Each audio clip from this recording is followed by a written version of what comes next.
Ethan Thorne spent over $1 million customizing a vintage wedding dress for me from Paris, saying I'd wear it on our wedding day. He called it a once-in-a-lifetime romantic gesture, promising me the perfect dream. But when I tried it on, I couldn't even zip it up.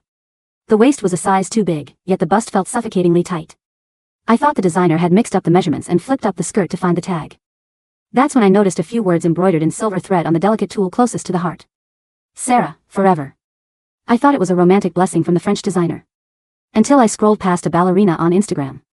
She was wearing the prototype of this very wedding dress, with a caption that read, "Thank you. Even if I'm not the bride, you hid my name in the place closest to your heart." And her ID was Sera. I calmly took off the $1 million wedding dress. I'm not getting married. The custom haute couture wedding dress, air-freighted from Paris, hung in the most prominent spot in the VIP fitting room. Layers upon layers of silk chiffon, embedded with thousands of hand-sewn Swarovski crystals. Under the lights, it shimmered and sparkled, like an ethereal dream. The store manager, along with 3 assistants, carefully helped me put it on. "Miss Hayes, Mr. Thorne really outdid himself for you. He oversaw everything from design to final fitting, even personally selecting the lace pattern."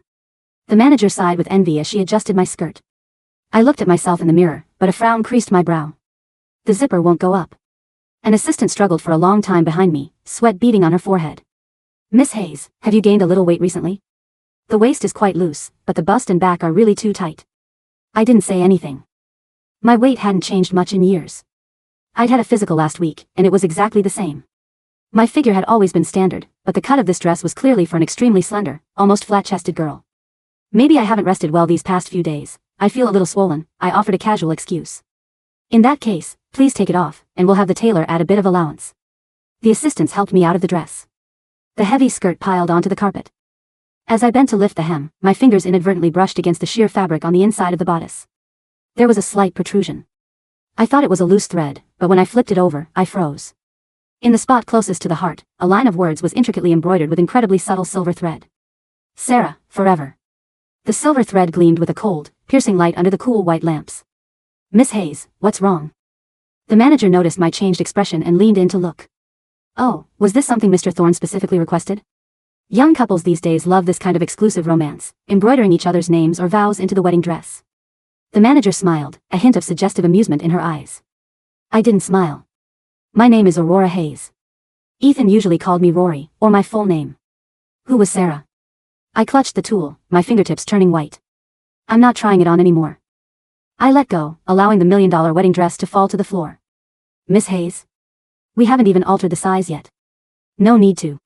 I changed back into my regular clothes, grabbed my bag, and walked out of the bridal shop without looking back. Sitting in my car, I didn't start the engine right away. Instead, I pulled out my phone and typed "Sera" into Instagram's search bar. In the age of big data, no secret can stay hidden. Especially not when Ethan Thorne's social circle was so small. After just a few pages, an account verified as a young ballerina popped up. The profile picture was the back of a woman in a white swan ballet tutu. Account ID, Sera. I clicked on her profile. The top pinned video was posted a week ago. In the video, she was dancing gracefully in a rehearsal room, wearing an initial prototype almost identical to the haute couture wedding dress I had just tried on. Because it was a sample, it wasn't encrusted with crystals, but the cut, style, and even the direction of the lace were exactly the same. She was incredibly slender, with a flat chest and a delicate waist. The dress fit her perfectly, seamlessly, as if it were a second skin. The video's caption read, "He said he would make my dream a reality. Thank you. Even if I'm not the bride, you hid my name in the place closest to your heart." A comment below asked, "Wow. Such a beautiful wedding dress. Are you getting married?" Sera replied, "No, it's a gift from a very important person. Unfortunately, I can't wear it to walk towards him." I stared at the screen, a sudden wave of nausea washing over me. 3 years. I'd been with Ethan Thorne for 3 years. I thought I was his carefully chosen fiancé. It turned out I was just a stand-in, forced to wear someone else's hand-me-down wedding dress. A stand-in who didn't even fit the dimensions. I drove home. This apartment, located downtown, was the wedding home Ethan had bought. Opening the door, I was met with a panorama of black, white, and gray. Hard, cold marble floors, a black leather sofa, and a minimalist metal coffee table utterly devoid of any warmth. Before we moved in, I'd enthusiastically shown him soft furnishing catalogs. I'd said I wanted a cream-colored fabric sofa, a fluffy rug in front of the floor-to-ceiling windows, and a few brightly colored oil paintings. Ethan had looked up from his computer, his brows slightly furrowed. "Rory, those things are too cluttered, too tacky. A home needs quality, not cheap coziness." I compromised. Over 3 years, I had compromised countless times. I thought it was just as occupational hazard as a CEO, accustomed to rigidity and efficiency. Now that I thought about it, it wasn't that at all. I walked to the living room's floor-to-ceiling window, looking out at the gray sky. The lock chimed. Ethan was back. He wore an impeccably tailored suit, his tie loosened slightly, his eyes holding their usual fatigue and indifference. How was the wedding dress fitting? He asked casually as he changed his shoes. It didn't fit. I turned to face him. What didn't fit? He walked to the island counter and poured himself a glass of ice water. The size was wrong. The waist was too big, the bust too tight. Ethan paused his drinking, then frowned. That was cut by the Paris atelier according to the golden ratio. Have you been slacking on your workouts lately? Is your posture off? Haute couture is about the person adapting to the dress, not the dress adapting to the person. His tone was condescending, lecturing. The person adapting to the dress. I suddenly felt like laughing. Really? Because I feel like that dress wasn't tailored for me to begin with. Ethan put down his water glass, his gaze hardening. Aurora, what kind of tantrum are you throwing now? That wedding dress cost me $1.2 million. Do you know how much effort I put in to get the chief designer to rush it? Can't you be more reasonable? Reasonable? I looked at the face I had loved for 3 years. He was handsome, wealthy, and in outsiders' eyes, a flawless fiancé. But at this moment, I only felt a profound unfamiliarity. Ethan, was Sera embroidered inside the dress part of the golden ratio? The living room fell silent. Ethan's pupils constricted, and the muscles in his jawline tensed sharply. But he quickly regained his composure, his voice not even wavering. You saw it. It wasn't a question, it was a statement. Yes, I saw it. I stared into his eyes. Aren't you going to explain? Ethan quirked his lips, a look of extremely perfunctory helplessness. That's just a friend. The initial design draft of this dress was something I drew many years ago to help her achieve a stage dream. With the wedding approaching quickly, I just used that old draft. The words. The studio messed up, thinking it was the bride's name. I've already had someone sent to remove it. A friend? I took a step closer to him. A friend whose name you need to embroider on your fiancé's wedding dress, closest to her heart? Aurora. He raised his voice, clearly losing patience. I told you, the studio made a mistake. Do you have to be so petty about a trivial matter? The invitations have already been sent, the wedding venue booked. Are you trying to make us a laughingstock by pulling the stunt now? He was always like this. Whenever I questioned him, he'd label me unreasonable or petty. As if I was always the one at fault. He sighed, pulled a velvet box from his pocket, and held it out to me. All right, don't be mad anymore. I passed an auction house today, and this necklace looked perfect for you, so I bought it. Consider it my apology. I didn't take it. The box was open. Inside lay an incredibly luminous South Sea pearl necklace. I looked at the pearls and said softly, Ethan, I'm allergic to pearls. They make my neck break out in a rash. I've told you 3 times. Ethan's hand froze midair. A flicker of panic finally crossed his eyes. I'm sorry, I've been so busy lately, I got it mixed up. Got it mixed up? I curled my lips. Did you get it mixed up, or did you subconsciously think the person standing here should be Sera, the one who loves pearls? In every one of Sera's photos, she wore pearls around her neck. Ethan slammed the box shut, his face turning ashen. Aurora, you're being utterly unreasonable. He turned and walked towards his study, slamming the door shut with a bang. I stood in the empty living room, not shedding a single tear. My heart had simply died. When all the details came together, the truth was often uglier than imagined. The next day, Ethan went to the office. I didn't go to work. I walked to the study door and tried the handle. It wasn't locked. Ethan had a habit. He didn't like anyone touching his things, especially the safe at the very bottom of his desk. He said it contained the company's core secrets. I used to believe him implicitly, even carefully avoiding it when I cleaned. But today, I wanted to open it. I knelt in front of the safe, looking at the keypad. 6 digits. I typed in my birthday. A red light blinked, incorrect password. I typed in our anniversary. Incorrect password. I typed in Ethan's own birthday. Still incorrect. I paused for a long time, my finger hovering, trembling slightly. Then, I took out my phone and pulled up Sera's account. 2 years ago, she had posted a birthday video. The date was October 27th. I took a deep breath and pressed 102799. She was born in 99. Click. A green light illuminated, and the heavy metal door sprang open. In that instant, I felt something inside me shatter. Inside the safe, there were no company confidential documents. No multi-million-dollar contracts. Only a few exquisitely crafted storage boxes. I opened the first box. Inside was a thick stack of ballet performance tickets. Every single one was for Sera's performances. The dates ranged from 3 years ago all the way up to last month. On the 15th of last month, Ethan told me he was going to London for a business trip to discuss a crucial merger. But the location on that ticket was the Paris Opera House. I opened the second box. Inside was a thick stack of boarding passes. Ethan's name and Sera's name were printed side by side. Destinations spanned the globe. I thought he was working hard for our future. Countless nights I worried about his exhaustion. It turned out he was just traveling the world with another woman. The last box contained a sketchbook. I opened it. Inside were all his hand-drawn designs. Wedding dresses, evening gowns, everyday wear. The bottom right corner of each one read, "To my little swan, Sera." The very last drawing was of that $1 million haute couture wedding dress. The note beside it read, "Waist 23 inches, bust 31.5 inches. She's too thin, add a few layers of silk so it doesn't look flimsy." My waist was 25 inches, my bust 34.5 inches. No wonder I couldn't wear it. No wonder he thought I was lacking exercise. I put everything back into the safe exactly as I found it and closed the door. When I stood up, my vision blurred, and I had to hold onto the desk for a long time to steady myself. 3 years. Over 1,000 days and nights. I thought I was the most intimate person in his life. It turned out I didn't even have the right to enter the most secret corners of his heart. I was just a shield.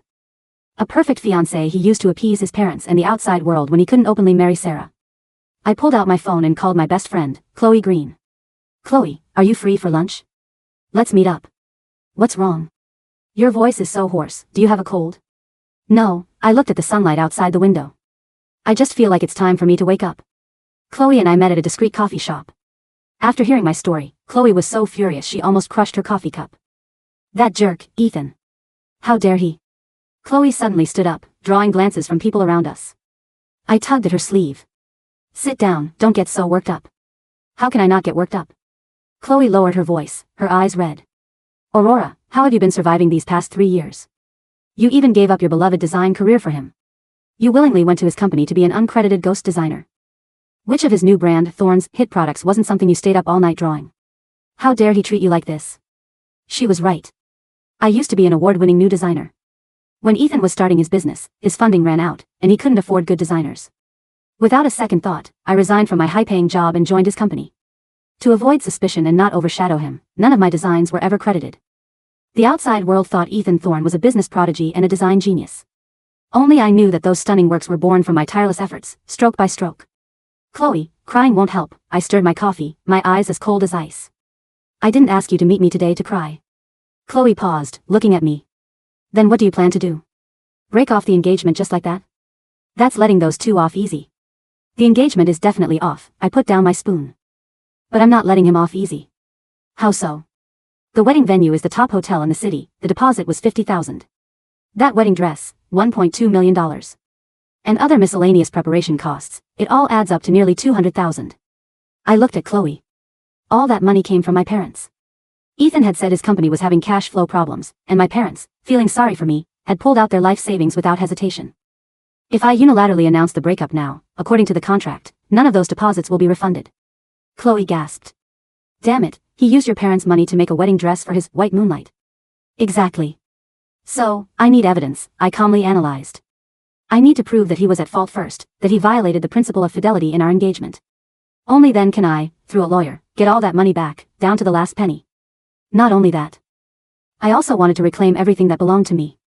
My designs, my hard work, my dignity." Chloe looked at me, her anger slowly turning to heartache. "Aurora, you've changed. People always have to grow up," I smiled faintly.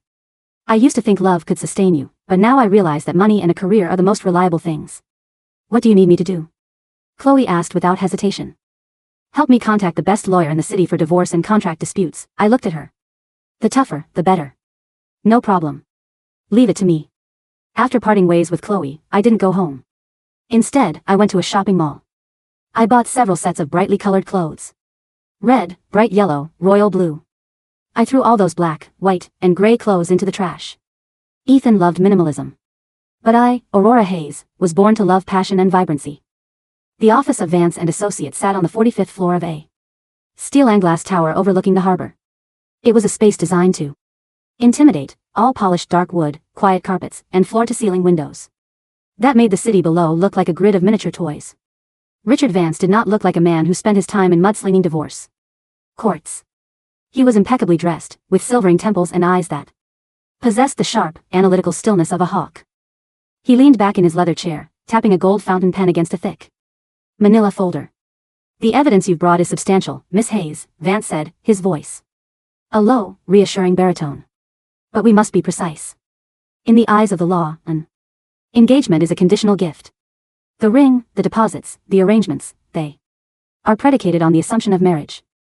However, because the funds for these expenses came directly from your parents' accounts, and we can prove they were obtained under false pretenses, namely, the representation that these funds were for a wedding celebrating a mutual union, while Mr. Thorne was actively conducting a parallel relationship, we have a very strong case for unjust enrichment and civil fraud. I sat opposite him, wearing a tailored crimson blazer. It was a stark contrast to the muted beige and gray tones Ethan had spent 3 years training me to wear. I don't just want the deposits back, Mr. Vance, I said, my voice steady, though my chest felt tight. I want the intellectual property. Every single design produced under the Thorne label over the last 3 years was drawn by my hand. I have the raw CAD files, the original paper sketches with my personal watermarks, and the time-stamped metadata from my personal laptop. Vance's eyes gleamed. The ghost designing. Yes. That is where we can truly dismantle him. Did you sign an employment contract with Thorne Industries? No, I replied, a cold smile touching my lips. Ethan said signing a contract would make our relationship feel too transactional. He wanted me to do it out of love. He said my reward would be our shared future. A classic mistake on his part, Vance said, leaning forward. Without an explicit transfer of intellectual property rights or a work-for-hire agreement, the copyright remains with the creator, you.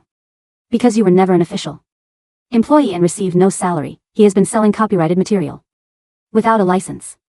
That is federal copyright infringement, Miss Hayes. If we press this, we can halt his upcoming autumn/winter collection entirely. That is exactly what I intend to do, I said. But not yet. The collection launch is in 2 weeks. It's the event that's supposed to secure his venture capital funding for the next 5 years. Vance smiled, a slow, dangerous expression. A strategic delay. I like it. Gather the remaining metadata. Keep your behavior completely normal at home. Do not let him suspect that the wind has shifted. Returning to the apartment felt like stepping into a sensory deprivation chamber. I looked at the cold marble, the dark gray walls, the sterile lack of life. For 3 years, I had suppressed my love for vibrant colors, for messy piles of sketchbooks, for the warm, cluttered chaos of a real home, all to please Ethan's minimalist aesthetic. I walked into the guest bedroom, which I had used as my makeshift studio. I sat at the desk and opened my laptop. I had work to do. I plugged in an external hard drive and began copying files. 3 years of labor. The solitude evening gown that won Thorne the Emerging Designer of the Year award. The midnight silk slip dress that became an overnight celebrity favorite. The arrow structured blazer that secured their distribution deal in Tokyo. Every single stroke of the digital pen was logged. I downloaded the email threads where Ethan had sent me feedback. Rory, this line is too soft, make it sharper. Rory, the collar needs more structure, redraw it by morning. He had treated me like a highly efficient machine, entirely ignoring the fact that the soul of the brand was mine. While the data transferred, my phone buzzed on the desk. It was an Instagram notification. I unlocked the screen. Sera had posted again. The photo showed her sitting in a cozy, sunlit cafe in Paris. She was holding a delicate porcelain cup, her wrist adorned with a vintage pearl bracelet. In the background, partially cut out of the frame but unmistakable, was a man's hand resting on the table. He wore a distinctive platinum watch with a blue sapphire dial. I knew that watch. I had bought it for Ethan's 30th birthday, using the prize money from my last independent design competition before I gave up my career for him. The caption read, "A quiet afternoon in the city of love. Thank you for always finding a way to fly to me, no matter how busy you are. Whiteheart # my anchor. # Parisian days." The timestamp of the post was from 6 months ago. 6 months ago, Ethan had told me he was attending a 3-day supply chain seminar in Munich. He had even sent me a photo of a dreary, rain-slicked German street from his hotel room. I zoomed in on the reflection in the cafe window behind Sera. Through the distortion of the glass, the silhouette of a man taking the photo was visible. The posture, the set of the shoulders, the slight tilt of the head, it was Ethan. I felt a phantom ache in my chest, but it was quickly replaced by a profound, hollow clarity. The pain of betrayal had passed its peak. Now, there was only the cold, mechanical necessity of retribution.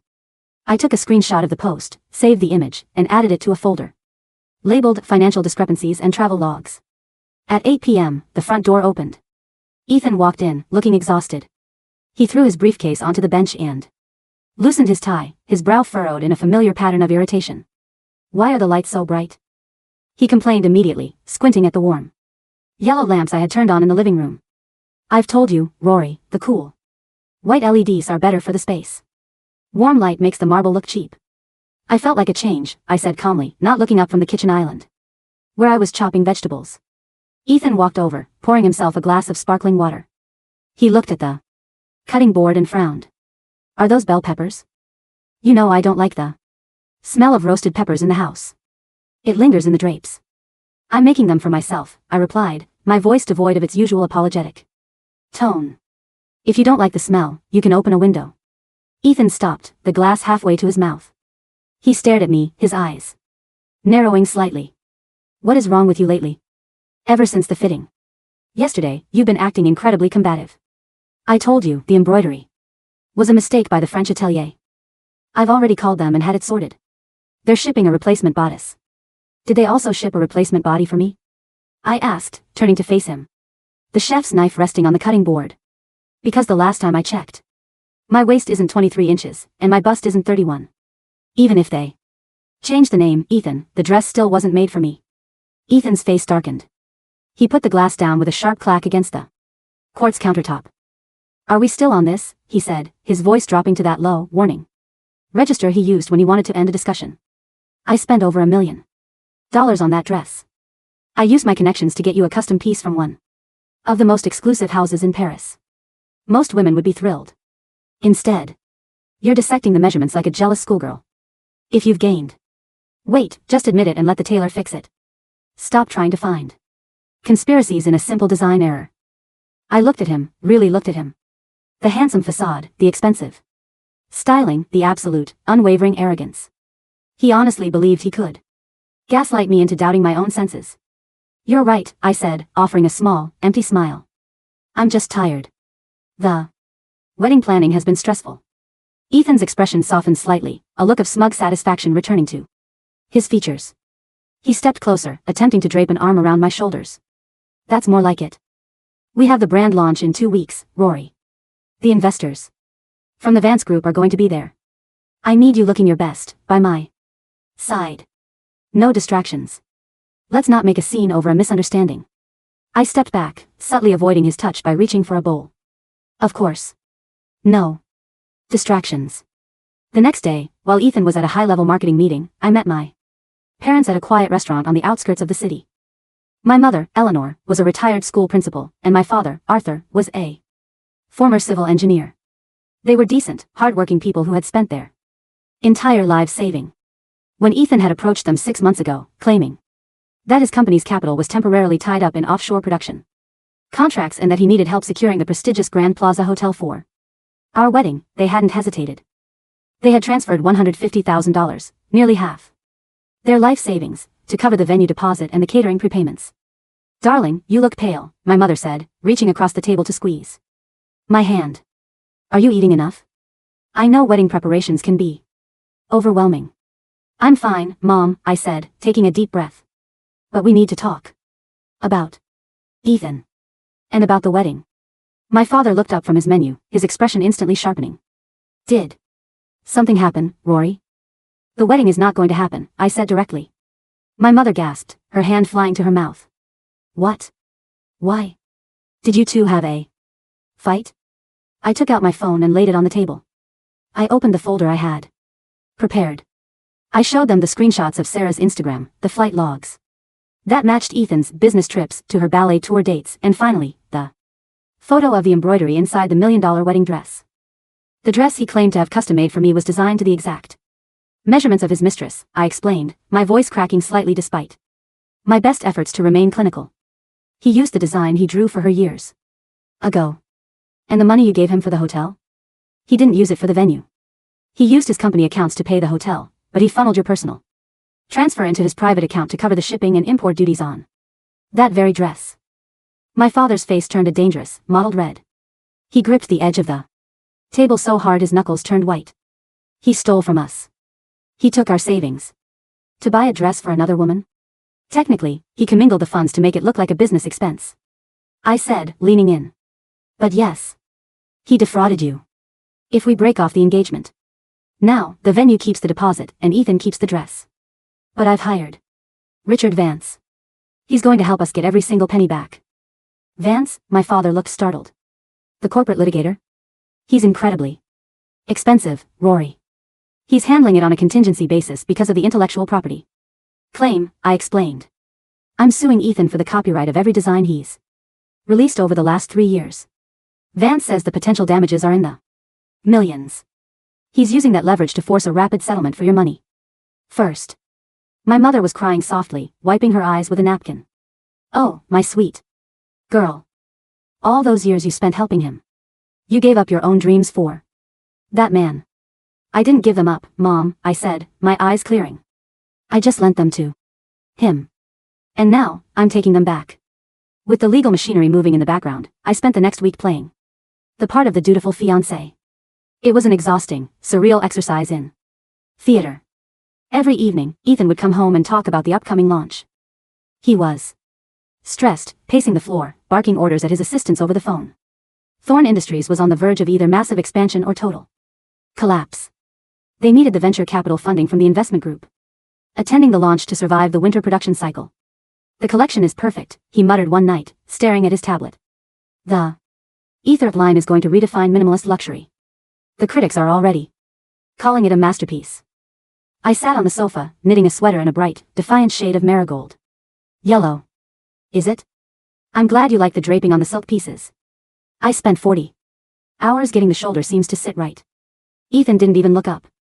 Yes, you did a good job assisting, Rory. But remember, the presentation is what matters. The narrative. I have to present myself as the sole visionary. The investors need to see a singular creative genius, not a committee. You understand why we can't mention your involvement publicly, right? It dilutes the brand story. Of course, I said softly. The brand story is everything. Exactly. He finally looked at me, his eyes lingering on the bright yellow yarn in my hands. He frowned. Why are you knitting that? It's incredibly loud. It doesn't match the decor at all. I'm tired of the decor, Ethan, I said, continuing to knit without pausing. He sighed, a sound of heavy, patronizing exhaustion. You've been so difficult lately. Just hold it together for another week, all right? Once the launch is over and the funding is secured, we'll go to Bali. Just the two of us. We'll get married on the beach, and you can wear whatever colorful things you want on the honeymoon. A beach in Bali, I thought. While Sera wears the $1 million dress at some private performance he arranged. That sounds lovely, I lied. 2 days before the launch, I received a call from Chloe. Rory, I have the final pieces of the puzzle, she said, her voice buzzing with excitement. I managed to get a contact at the Grand Plaza Hotel to leak the catering and seating arrangements for the VIP afterparty. And Seat 1A, right next to Ethan's father and the lead investor, is reserved for a special guest artist. The name on the ticket is Sera Chen. She's scheduled to perform a solo ballet piece to open the runway show. My hand tightened around the phone. He's bringing her to the launch. Under the guise of a performer. Yes. And get this, the hotel registry shows a suite booked under the name of Thorne Industries for 3 nights, starting the eve of the launch. The guest registered to the room isn't you, Rory. It's her. A cold, calm anger washed over me. He wasn't even trying to hide it anymore. Confident that my quiet, accommodating nature would prevent me from looking too closely. He thought he had me so thoroughly tamed that I would sit in the audience, watching his mistress perform at the launch of a collection I had designed, while wearing a ring he bought with my parents' money. Thank you, Chloe, I said.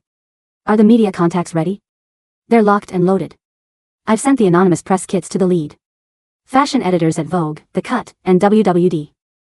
They have the comparative files, your original timestamp sketches side by side with Thorne's official promo materials. They're just waiting for the green light to publish. Good, I said. Let's give them a show they'll never forget.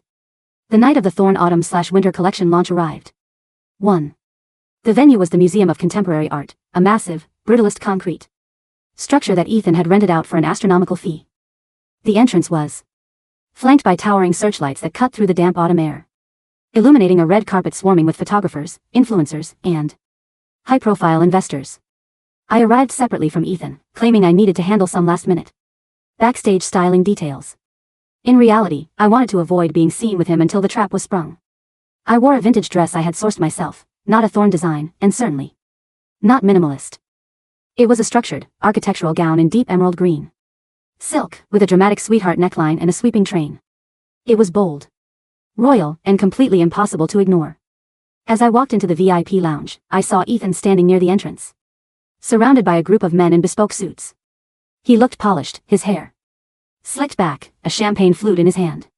When his eyes fell on me, his smile instantly vanished. He excused himself from the group and marched over, his face pale with suppressed fury. "What are you wearing?" he hissed, grabbing my elbow and pulling me into a quiet corner near a decorative column.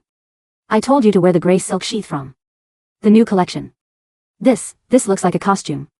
You look like you're trying to upstage the runway." "I am the runway, Ethan," I said, pulling my arm out of his grip with cold deliberation. "And I don't wear knockoffs of my own designs." He stared at me, his eyes flashing with anger. "What is that supposed to mean? Don't start your drama tonight, Aurora. The lead partners from the Vance Group are here. If you ruin this for me." "I won't ruin anything," I interrupted, my voice perfectly level. "Go back to your guests. I think your special guest artist has arrived." Ethan's breath hitched. He looked past my shoulder toward the entrance of the lounge. Sera had just walked in. She was stunning in a delicate, off-the-shoulder white dress that clung to her fragile frame. Around her neck was the vintage South Sea pearl necklace Ethan had bought at the auction, the one he had claimed to get mixed up when he tried to give it to me. She looked like a swan among crows. Ethan quickly recovered his composure, though a bead of sweat appeared near his temple. "She's here to perform, Rory. It's a marketing collaboration. Hi. Fashion meets classical ballet. It's business." "Of course," I said. "Go greet her. It would be rude to keep your muse waiting." I turned and walked away before he could reply, blending into the crowd of socialites and journalists. At 8:30 p.m., the guests were ushered into the main exhibition hall. The runway was a long, elevated strip of polished black glass, flanked by rows of minimalist white benches. The atmosphere was thick with anticipation. The music was a low, ambient hum that vibrated through the floorboards. I sat in the front row, next to Chloe, who gave my hand a reassuring squeeze. "Are you ready?" she whispered. "More than ready," I replied.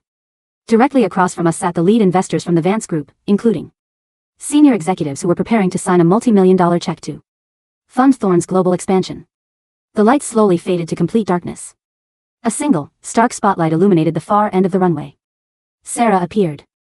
She was en point, her movements fluid and ethereal as she began to dance to a haunting solo violin piece. She wore a modified version of the prototype wedding dress, the sheer tulle layers floating around her like a cloud of silver mist. In the dim light, she looked like a tragic heroine. As she danced down the runway, the music reached a crescendo. This was the moment where she was supposed to exit, the lights were supposed to go up, and the first model wearing my Ether collection was supposed to walk. But the music didn't stop. Instead, it abruptly cut off, replaced by a harsh, screeching static sound that made the audience wince. The spotlight on Sera flickered and went out, plunging her into darkness. A murmur of confusion rippled through the crowd. I saw Ethan standing near the sound booth, frantically gesturing to his tech crew.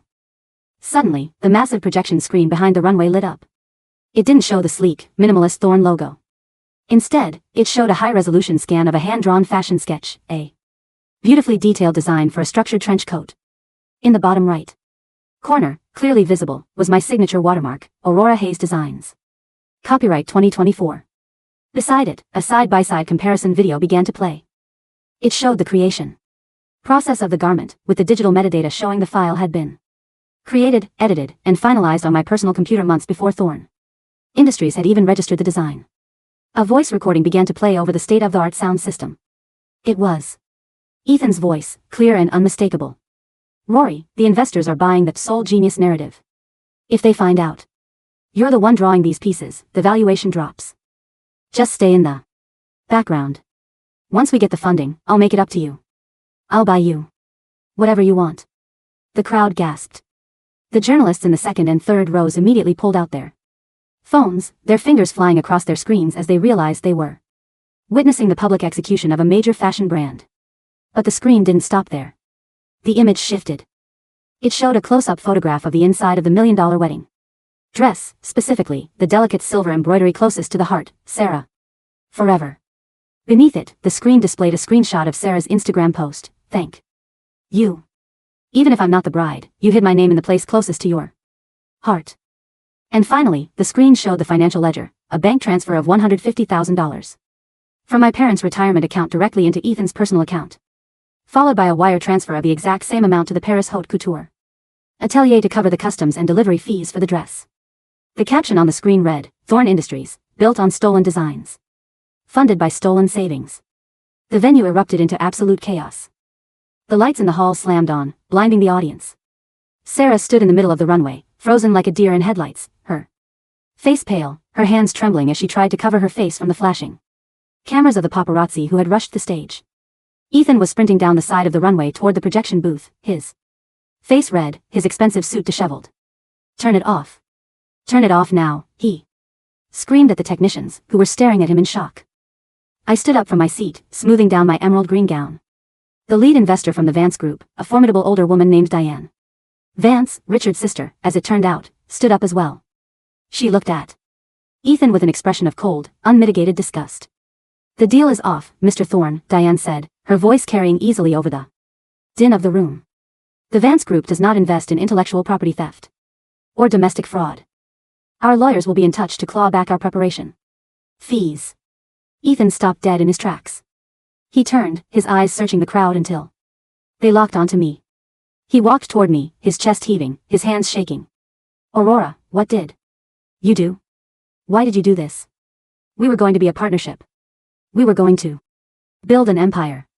You wanted an empire built on my back, Ethan, I said, my voice echoing in the sudden silence of the immediate area. But I decided to stand up. Richard Vance stepped out from the crowd, wearing a sharp gray suit. He handed a thick stack of legal documents directly to Ethan. Mr. Thorne, you have been formally served, Richard said. We are suing you for copyright infringement, breach of fiduciary duty, and civil fraud. We have also filed an emergency injunction to freeze all commercial assets of Thorne Industries, pending the resolution of the intellectual property ownership. Ethan looked at the papers, then back at me, his eyes wide with a mixture of terror and disbelief. Rory, please. We can talk about this. I'll give you whatever you want. I'll put your name on the brand. We can still get married. I'm not getting married, Ethan, I said softly. And I'm definitely not wearing your hand-me-down dreams. I turned my back on him and walked out of the museum, the train of my emerald dress sweeping behind me like a victory banner. 3 months later, the dust had finally settled. The legal battle had been short but devastating. Faced with ironclad metadata, digital timestamps, and the public relations nightmare of the launch disaster, Ethan's defense had collapsed within weeks. To avoid criminal charges for financial fraud regarding my parents' money, he had agreed to an immediate settlement. My parents received their $150,000 back, plus an additional $50,000 in interest and damages. But the real victory was the intellectual property settlement. The court had ruled that the copyrights for all Thorne designs belonged solely to me. Ethan was legally barred from using, producing, or selling any of the pieces from the last 3 years. The autumn/winter collection was seized, and Thorne Industries was forced into liquidation to pay off its outstanding debts to suppliers and investors. The minimalist apartment downtown had been sold to cover his legal fees. I, on the other hand, had moved into a loft in the Arts District. It was a vast, open space with exposed brick walls, towering arched windows, and a warm wooden floor. There was no cold marble, no sterile gray. Instead, the loft was filled with color. A plush, cream-colored fabric sofa sat in the center of the living area, adorned with bright orange and teal cushions. A massive, fluffy wool rug lay in front of the windows, where my new golden retriever puppy was currently napping in a patch of afternoon sunlight. Against the far wall stood several racks of my new collection. I was no longer a ghost. My new brand, Aurora, was scheduled to debut at the upcoming Spring Fashion Week. This time, my name was on the label, and my face was on the promotional materials. The bell chimed at the front door. I walked over and opened it to find Chloe, carrying a bottle of champagne and a large cardboard box. Happy Friday, boss, she said, stepping into the loft and kicking off her shoes. I brought the first run of the new catalogs. She dropped the box onto the kitchen island and ripped open the tape. She pulled out a glossy booklet and handed it to me.